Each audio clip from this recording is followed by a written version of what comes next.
Olá, pessoal, tudo bem? Eu sou o professor Dr. Sérgio Lucchini Batista e na nossa aula de correlação básico-clínica de hoje nós vamos falar de cirurgia bariátrica. Caso clínico de hoje, então. Identificação: Samantha, feminina, parda, 32 anos, casada, técnica de enfermagem, tem ensino médio completo, católica, procedente natural de Serrana. Queixa e duração: excesso de peso há 10 anos. Na história da moléstia atual, relata que sempre foi acima do peso, mas refere ganho de peso excessivo há cerca de 10 anos, durante primeira gestação, praticamente mantendo peso após o parto. Conta que nas duas gestações subsequentes ocorreu o mesmo, acentuando o excesso de peso. Refere que seu peso inicial era em torno de 85, tendo atingido 95, 105 e 115 na primeira, segunda e terceira gravidez, respectivamente. Manteve ganho de peso progressivo e atualmente relata peso máximo atingido de 145 kg. Nega compulsão alimentar, comportamento beliscador ou bulimia. Refere segmento regular com equipe multiprofissional para tratamento clínico de obesidade há mais de 2 anos, sem sucesso. No interrogatório dos diversos aparelhos, nega astenia, cefaleia, nega lesões de pele.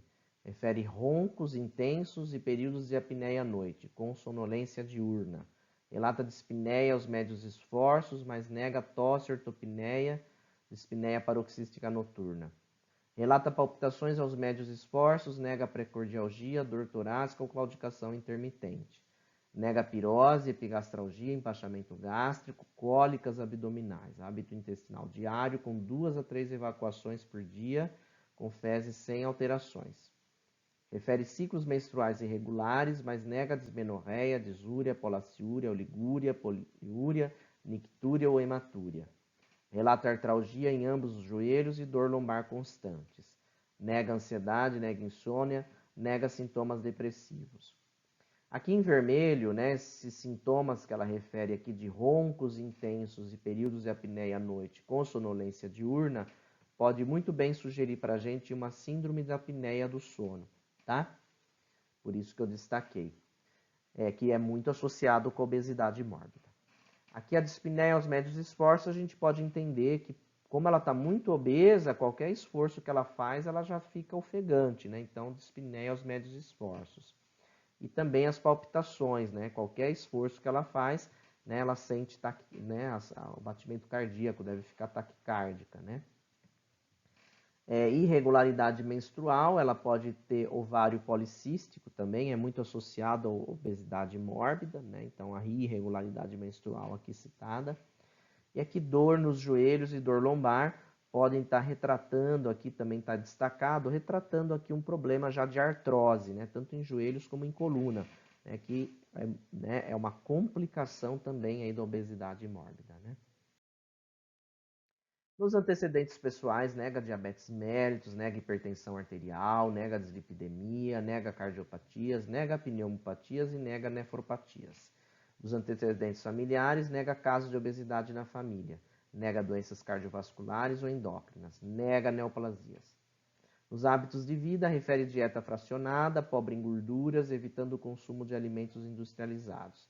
Realiza aulas de hidroginástica, sessões de 50 minutos, 3 vezes por semana. Nega tabagismo e nega etilismo, nega o uso de drogas ilícitas.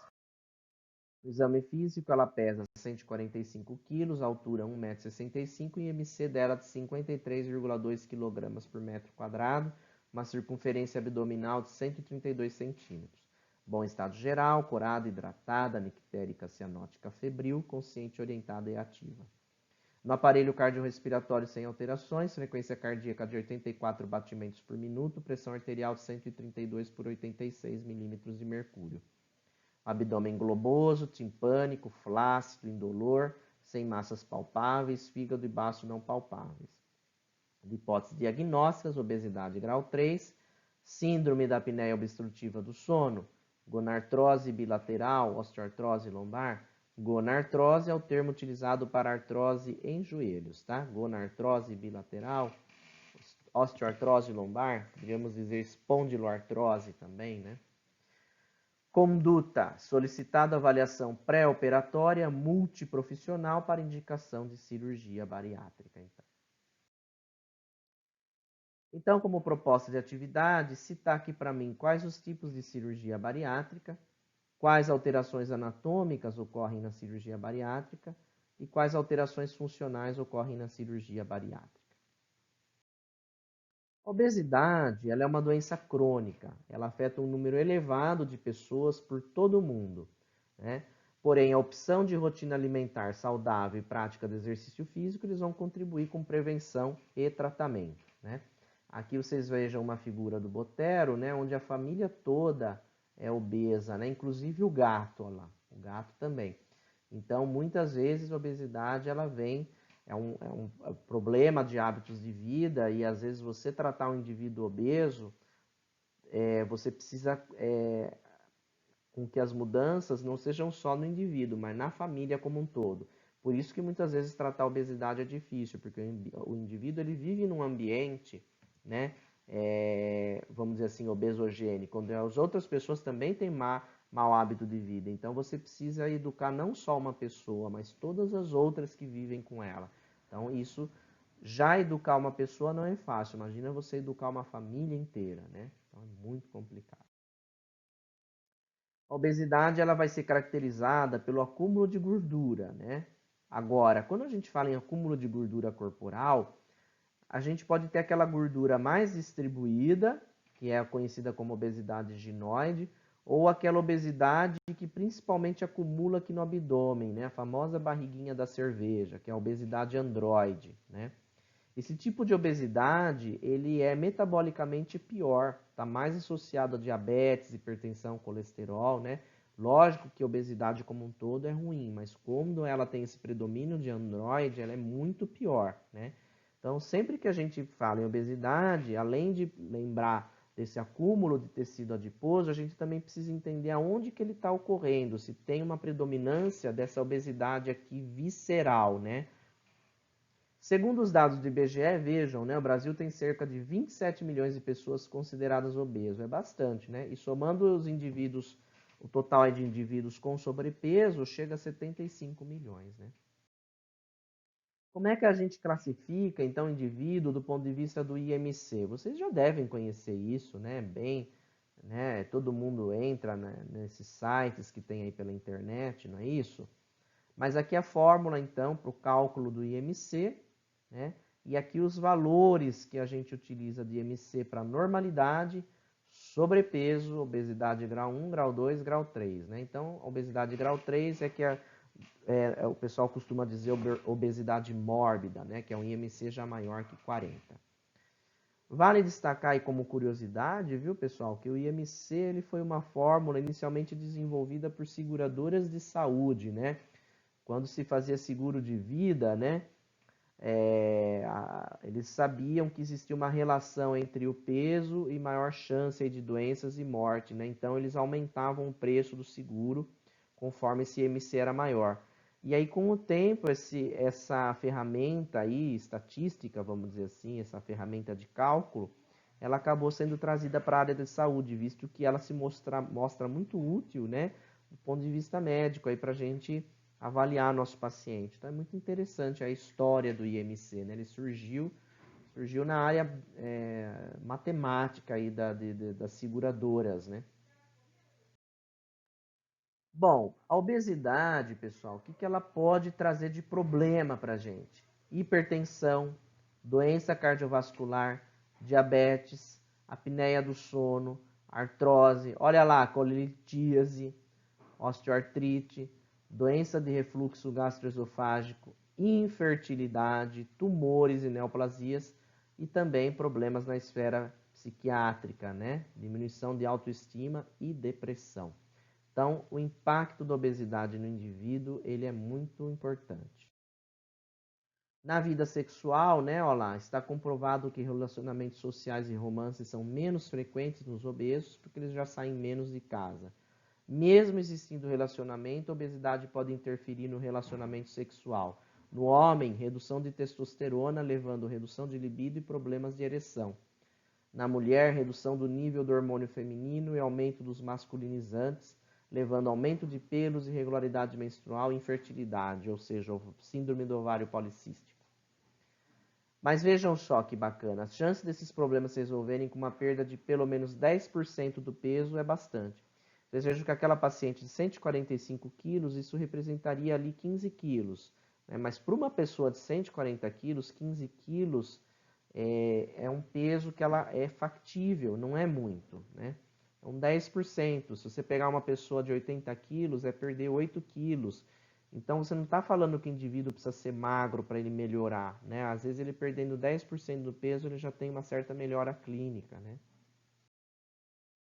E a obesidade, né, pessoal? O que leva à obesidade? A principal causa de obesidade é primária, né? Que está envolvida aí com a genética do indivíduo, maus hábitos alimentares e sedentarismo. Obesidade primária. Mas existem algumas doenças e patologias que podem levar à obesidade, como alguns transtornos de humor, né? Que seriam doenças aí psiquiátricas, alteração do sono, né? Pacientes que têm distúrbio do sono, né, altera todo o ritmo circadiano do indivíduo, ele está predisposto à obesidade. Um dado que reforça muito isso, a gente sabe, por exemplo, pessoas que trabalham à noite, a gente pega aí trabalhadores da área da saúde, o índice de obesidade, síndrome metabólica, diabetes, hipertensão é muito maior em quem trabalha à noite, né? Então, alteração do sono não é bom, né? Trabalhar à noite realmente é ruim, né? Então, isso é um dado aí, leva mesmo à obesidade. Algumas medicações podem levar à obesidade. A teoria do ambiente termoneutro. A gente está cada vez mais vivendo em ambientes climatizados, né? A gente tem o ar-condicionado, né? A oscilação de temperatura que a gente sofre é menor, a gente fica numa temperatura mais constante o dia todo. E isso faz com que o nosso metabolismo, entre aspas, fique mais preguiçoso, vamos dizer assim, né? Quando a gente está sujeito às mudanças, né, térmicas do ambiente, o nosso corpo a todo momento ele tem que estar se ajustando, né? Então existe também essa teoria do ambiente termoneutro. Pega uma pessoa que trabalha no escritório 12 horas, ele fica lá no ar-condicionado muito bem, obrigado, né? Parado, sentado, né? Então existe essa teoria da origem infecciosa, né?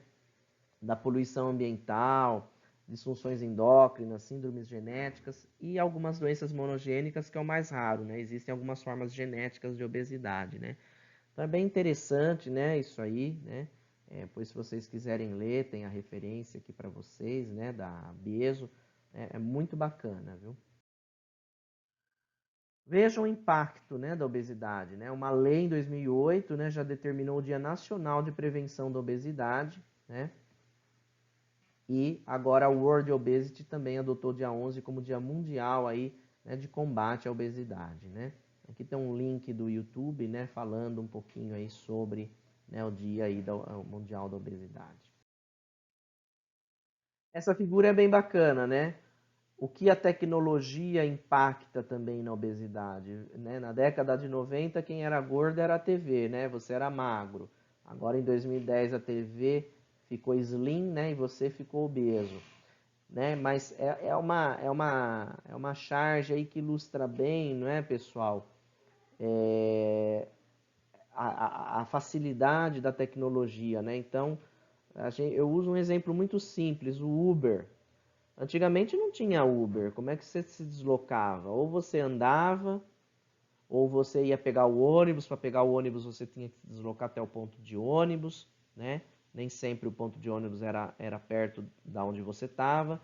O ônibus também não vai parar necessariamente na frente da onde você tem que ir. Então você tinha que se movimentar mais, né? É um exemplo. Vejo o Uber. O Uber eu estou bem quieto onde eu estou, pego o meu smartphone, chamo, a hora que ele chega eu levanto, entro, ele me deixa na porta de onde eu quero e acabou. Quer dizer, então a tecnologia ela tem impactado também no nosso metabolismo basal, né?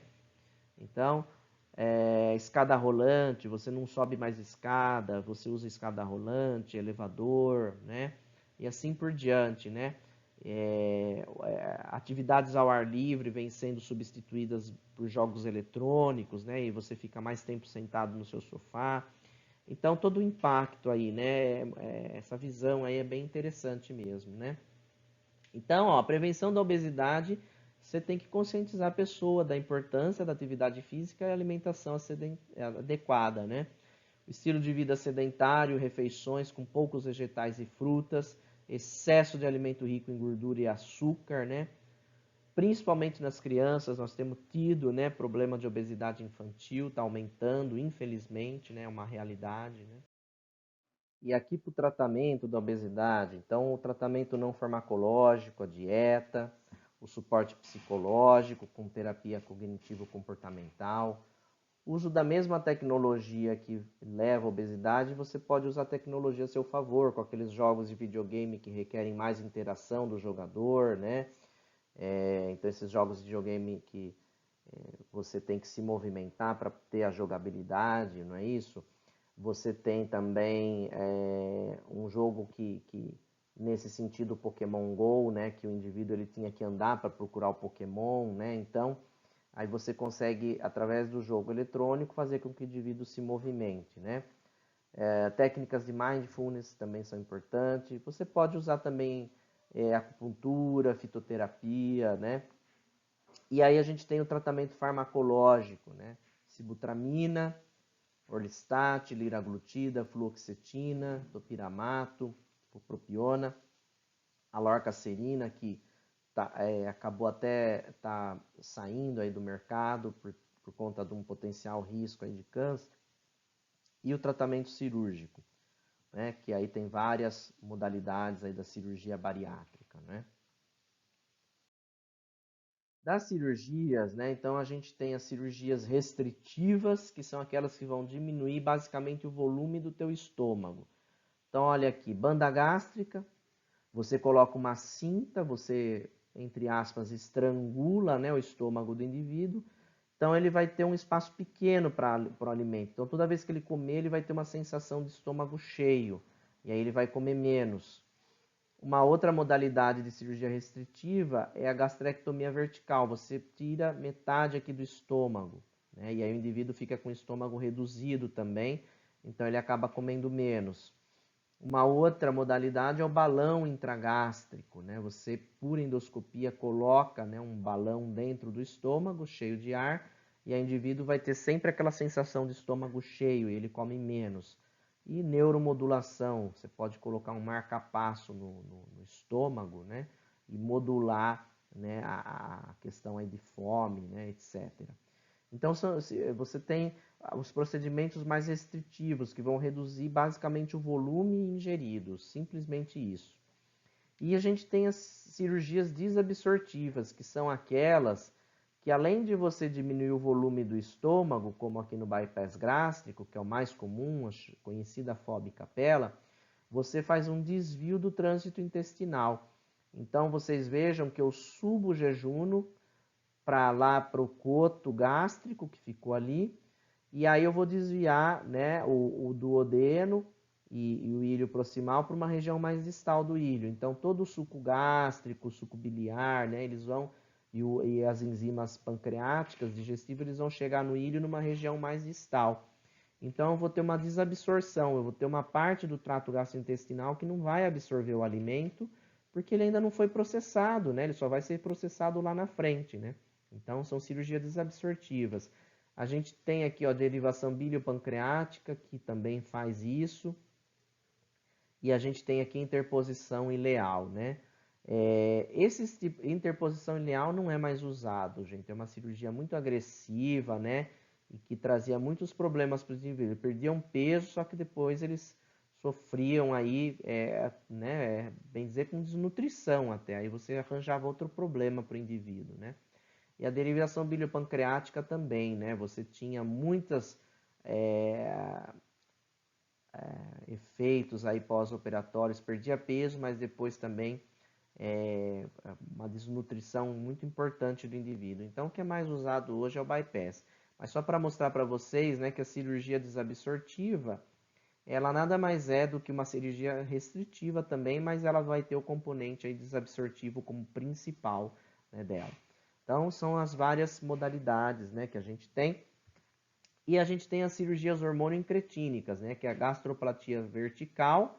Você faz a gastroplastia vertical junto com o Y de Hooks, né? E aí você vai ter uma modulação hormonal, não só a restrição e a desabsorção, mas você também tem uma mudança de padrão hormonal aí do indivíduo por conta dessa cirurgia. Ela é chamada de cirurgia metabólica. Tá?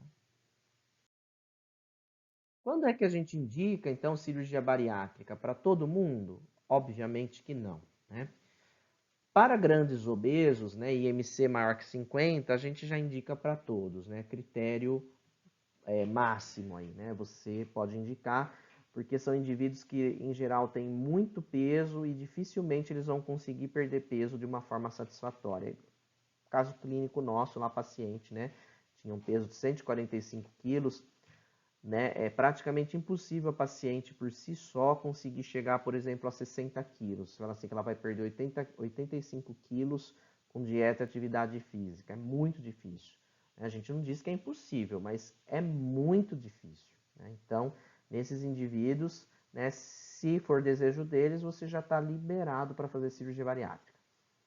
A outra indicação é quando tem um IMC maior que 40, né?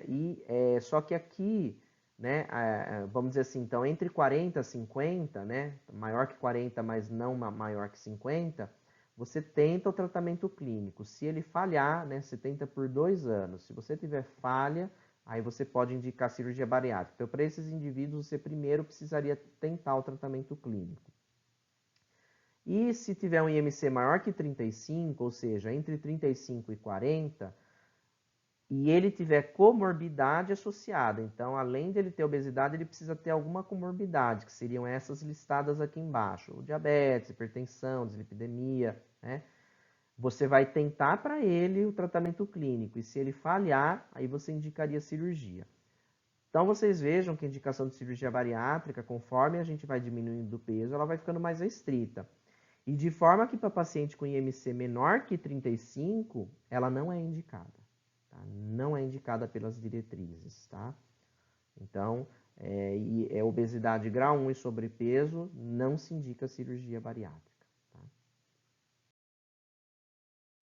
Aqui, né, tem uma reportagem que fala sobre uma paciente que mostra toda o pós-operatório dela. É bem bacana, do Drauzio Varela, mostra toda a rotina aí da paciente depois da cirurgia bariátrica. Vale a pena vocês assistirem, né?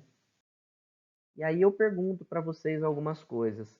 O que vocês acham em relação à absorção de vitamina B12 nessas pacientes com bariátrica? Onde que é produzido, né, o fator intrínseco? Se você fizer uma gastrectomia vertical, você vai prejudicar a absorção de vitamina B12? E o que a gente fala sobre a absorção de ferro nesses indivíduos, né? Onde que principalmente absorvido, né, o ferro para o indivíduo? Em que parte do trato digestório? Será que é lá no duodeno? Será que é no ilho? Né? Se for no duodeno e eu fizer aquele desvio Y de Roux, será que vai afetar a absorção de ferro? Então, quais são as consequências de quando a gente faz a cirurgia bariátrica, a gente desvia, né, o trânsito intestinal, ou a gente retira partes aí do trato digestório, né? Quais serão as consequências, né? Então, reflitam sobre isso, tá certo? E por hoje é só, pessoal. Espero que tenham gostado e até a próxima.